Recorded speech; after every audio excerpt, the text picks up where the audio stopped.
bound. It's quite the feeling, walking on a tour, listening to your history of beads being shared with you. You smile, nodding your head towards the guide who has done you no harm. Your eyes roam spaces your body feels estranged to, but enthralled for more information. You are quiet most of the time, taking mental notes of the dirt on your shoes that need cleaning, frustrated, questioning whether you know enough. Once, a man interrupted my meal. His eyes fixed on my wrists, he asked which family I belonged to. Who would have guessed that my silence, one of uncertainty and confusion, would be mistaken for boldness?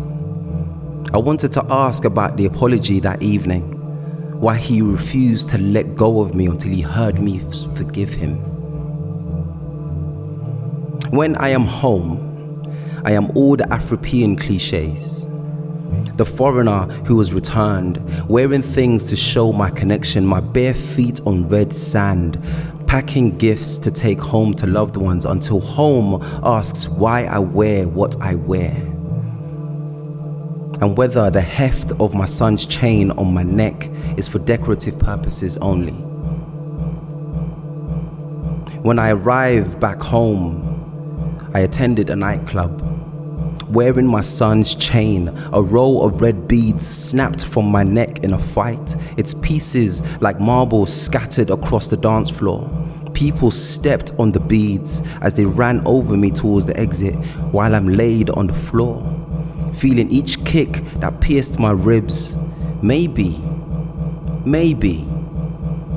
it was the chain, knowing I was far from ready.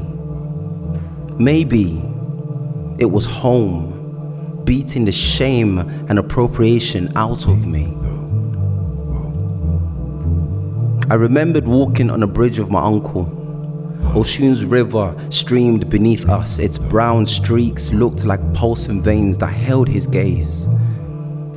Gently, he whispered, "Junior, I need to go, now."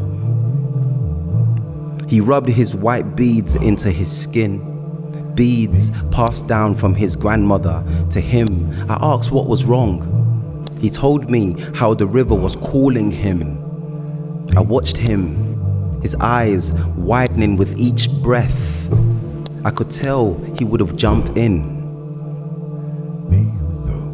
It's quite the feeling, walking through a building, hearing about beads that are stored above, neatly in cupboards. Its worth is such that it is exchanged for money when times are dire.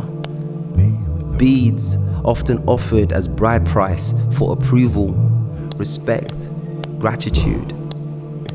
Here, I want to say to the guide, there is a connection, one that runs deeper than academia, something I can't put into words.